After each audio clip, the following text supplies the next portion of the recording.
I'd like to start off by saying that this budget that's being presented to you is not my first budget that I presented to the city. After a meeting with the mayor, there were cuts that were made and significant cuts that went into personnel. If you would like, we could go line by line through the non-personnel stuff, but what you will find is that there is nothing there. There is nothing other than what the absolute minimums we can do. So with your permission, I'd like to offer a few comments to you. I promise you they'll be brief, and there'll be time for your questions afterwards.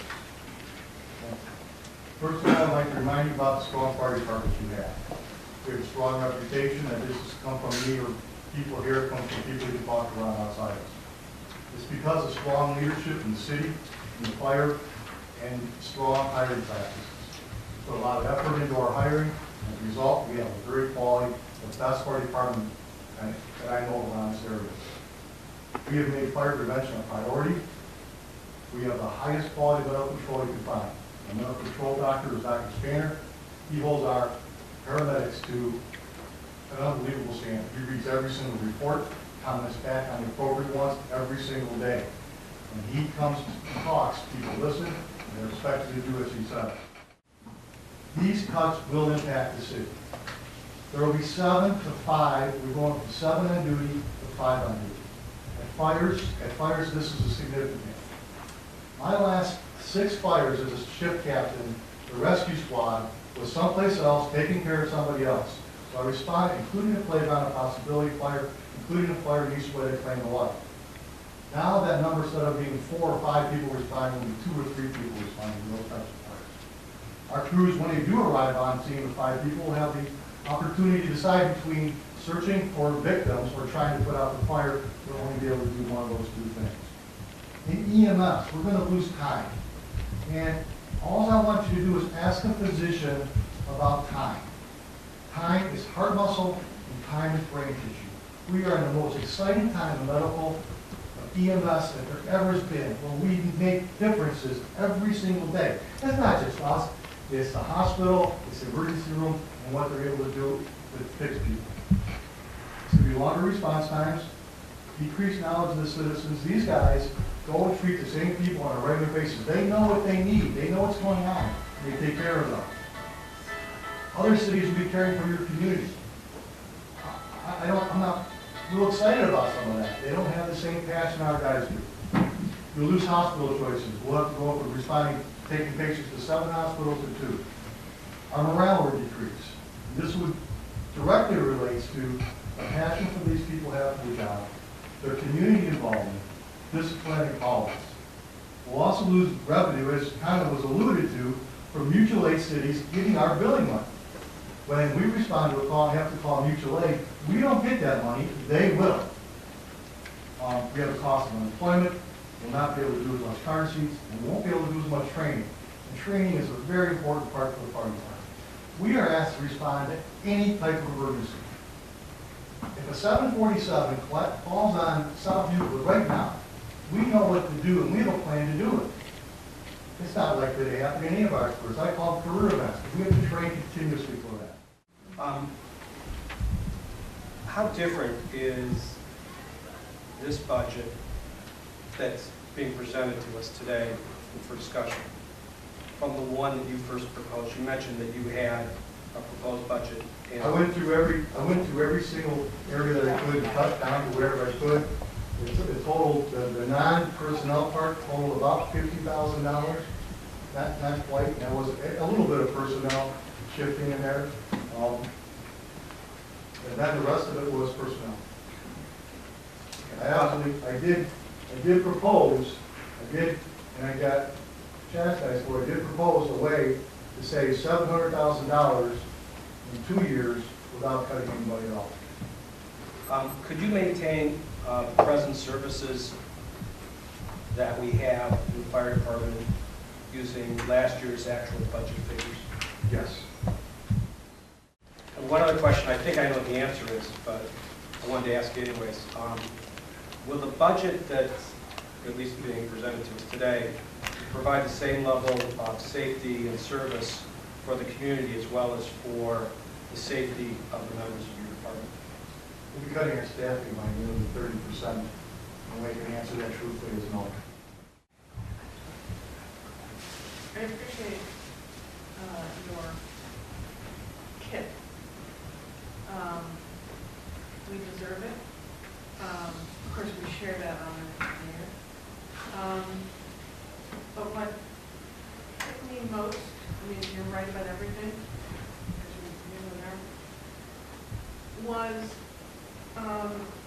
if you know that there are other departments doing things that solve problems that we still have, You know, the party departments or the city? other fire departments, other cities are doing things and we're not doing them and you're mad at us because we're not No, doing them. No, I'm not mad at you for that. Okay. You said we need to do it. And, but at some point there was an indication that sounded a little like, but that's not my job. Well, And agree. and we don't know what other fire departments do. Agreed. We don't know what deals are out there for equipment. We don't know what you know, and so Agreed. it is your job, and the empty chair, the mayor, it's her job too. So I'm curious as to why there hasn't been, why this hasn't happened, why you haven't gotten a boost, why the economic development that's happening in the city isn't connected to improving your quality of service and quality of life. This That is a was rude it. question, That was yes. it. You have me? Yes. Kind of on the line of what Jane was saying, and I don't think it's fair to just, to put this question to the chief. I think it is an administrative question that needs to be really answered by the mayor, because ultimately she is responsible for the leadership and how things happen. But to that end, let's get to some very specifics. Now, you talked first about the grant that the city received in the amount of how much money? $325,000. And what was that grant for? That was for additional hiring of 3 firefighters. Okay, and what were the conditions of that? You had to maintain that staffing for the period of the grant. For the period of the grant? Correct. So we were able to get the dollars to hire, Correct. maintain them. And isn't there some type of assumption that during the course of the 3 years that you or anybody that receives the dollars should build capacity to maintain after that? And Well- That you should, after the money came, after the grant ended, while the grant was in place, steps should be taken so that when the grant ended, that capacity, those new officers. That was the original plan. It was hoping, you understand that the grant was started in 2006. Right. And in 2011, two very different times in our economy.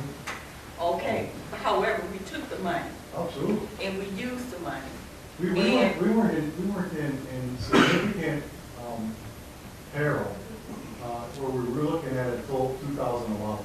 Okay, And so we had another year to go, so we stuck it out. okay, so that's why we didn't touch the money. So the money is no longer there. Can we apply for more money? The grant period is over.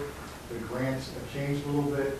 And as of now, they put a sunset on the grant program, which means after this, that can always change by the federal government, but after this period of grants, they will know those grants won't be available. They That can won't. change. Okay. Another question has to do with how many, I have 2 more questions.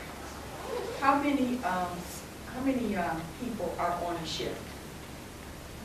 We have to How start many with shifts and how many are on a shift? now or in the future. And with the cut. Now, Right now, we have 29 people on shift, 10 and 9. okay. 29 people on the shift. On a shift 10 people or? on it, there's 29 people on shift altogether. 3 shifts, 3 one with shifts. 10, one with 10, and one with 9. Okay. So in essence, on average, you're running a 10-man shift. Correct. Okay, with the exception of 1 shift, you run 9. Correct. Now, moving forward, how many people will be on the shift? Okay, right now, we have 2 things that are happening. Okay. Number 1 is retirements. Uh-huh. There are 4 retirements coming up within the next 2 years. Okay, Number two is the layoffs. There are 4 layoffs coming up this year. That's a total of 8. So we'll go down, the number will go down from 29 to 22. I know that math doesn't really work out because we're going to switch a person. We may switch a person from administration back to shift. okay, so this year, with that what you said, how many people, and I'm not talking about all shifts, I'm talking about just on a regular work day, guys come in, how many guys is in the station? 7. 7. How many will come in this year? How many will be on shift this year? Right now it's 7. Okay, If these cuts go in place, it's going to be kind of mixed throughout the summer because of vacations and that. There will be days where there's 7, there will be days 6, and there will be days that are 5. Because our minimum staffing level is 5. Starting next year, with anticipated changes in the management rights, the way we pick vacations and holidays, it'll be 5 all the time. it'll be, so Pretty much we're, all the time. so when you say 5, you're 5 saying people there. this is what the minimum standard for Ohio Revised Code, or? There is no standard for minimum Ohio Revised Code. Okay, who sets the standard? No one sets the standard. How does it affect insurance in the city? It could affect your ISO ratings. Could you explain that Would you term? ISO explain rating, it? the rating goes from 1 to 11. Uh-huh. It's done by the Insurance Services Office. They rate all sorts of things, not just Marty. And insurance companies may or may not use those ratings to calculate your fire insurance. To be truthful with you, just look at our rating is now a 4. We went down to a 5 for a short period of time and back up to a 4. If you look at, with 11 being the worst and 1 being the best, there isn't very many ones in the country. And if you know what your fire insurance bill is, the difference between a 4 and a 5 isn't enough to get too many people excited. So this, There is a cost there, but it's not this is something that would be an ancillary cost to the residents. too rough, sure. And then for as far as business, commercial, most commercial insurance do their own calculations, especially larger ones, like plastic and so forth. They don't rely on those ratings. They bring in their own people who determine what the rating is. So, I'm not finished. Y'all on my time. If the manpower right now are at 10, and next year they're at 7, going to be at 5, what is the number of calls do you receive on the average per shift? 9. 9. So 9 calls per shift for an average of 10 guys. Well, no, there's, Okay, you how have does to this understand, work? there's on A shift, that's an A, B, and C shift. Uh-huh. There are 10 people that are on that shift. And in usual time, there's only 7 of them working because they have a Kelly day and they Okay, have a vacation day. okay, So there's usually 7 or 8, sometimes 8. okay, okay, So that's what we refer to as the minimum. okay. The number of calls, my question was I'm trying to make a comparison visually in my mind, Right. Chief, we went, of the impact. we went to 3,300 calls last year, Mhm. 3,293 to be exact. We had over 1,100 calls that overlapped. So a third of those Explain calls, overlap. 2 calls happening at the same time. So, Okay. all the calls don't start and then start and end. Okay. Sometimes they overlap, so you have to have people in both places. Over 1,100 times last time. So what we will be asking, we will be asking a 7-man shift to do over, that typically have done 3,200, responded 3,200 calls with 1,100 of them overlapping. We are now asking 5 men to do. Correct. Whether it was a minimum of 7 or the minimum of 5, and the call volume's not going to change. That's not 30 to 4,400 per shift. No, per year, per year. Yeah, per year, yeah. We're asking, 5 people to do all of those calls, 5 people per shift. I understand, but we're talking about the impact, the volume of calls is not going to go down, I would suspect. If anything, it would go up. Yes, I know, sorry. It was very well compromised.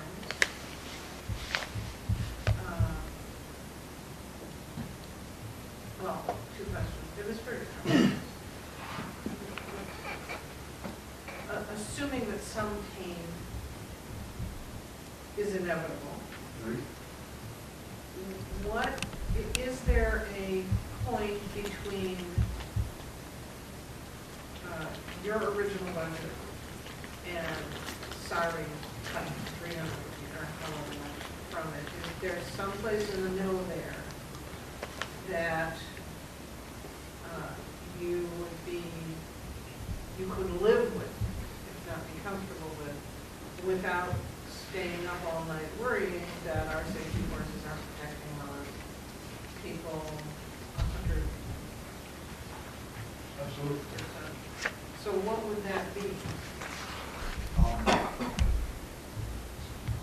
don't know if it's fair to throw out that number, but I think that We have to come up with that the loss of those four jobs, we could provide nearly the same service. If we needed to, there would be some reduction, but not the same reduction we have. just before layoff, Before nutrition. before retirement. Fourth nutrition, not only do you save that money, you save money no longer paying unemployment on it, Okay. Do you have a dollar figure? on the unemployment. No, on Through the, the attrition. through the, just the attrition. Well, it's gonna, you know, even though the. 200 grand? I'll be closer to 400. Would say. 100 grand each. So you're saying that if it's 400, Maybe higher. if it's a 400 grand cut, and you could get that 400 grand out of just the retirements?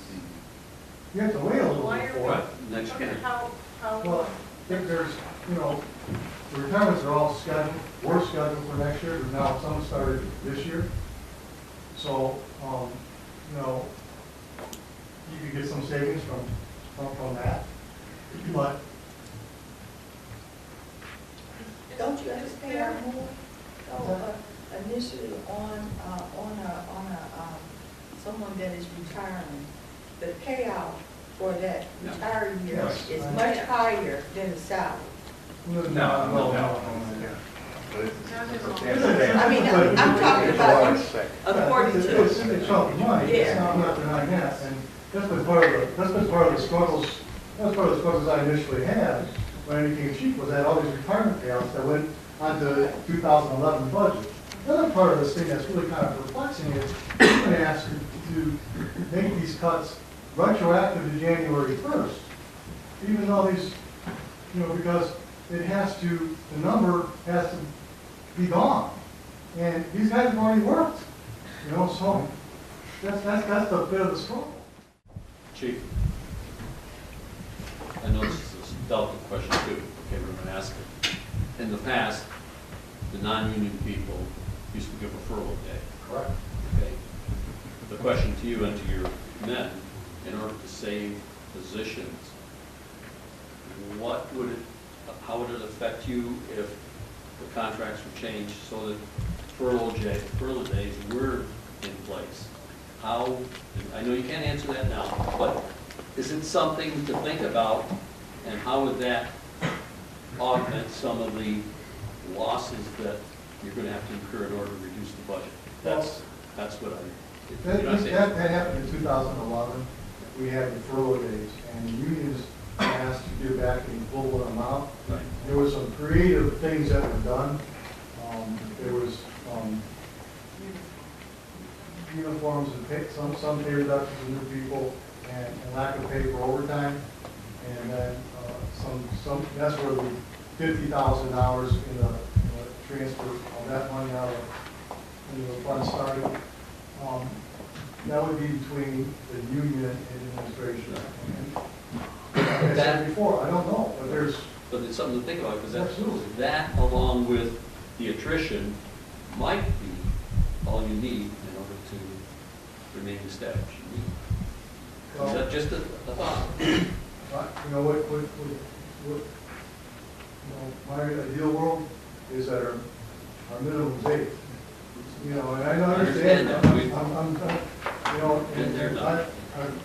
I've kind of drew the line in the sand at 7, Yeah.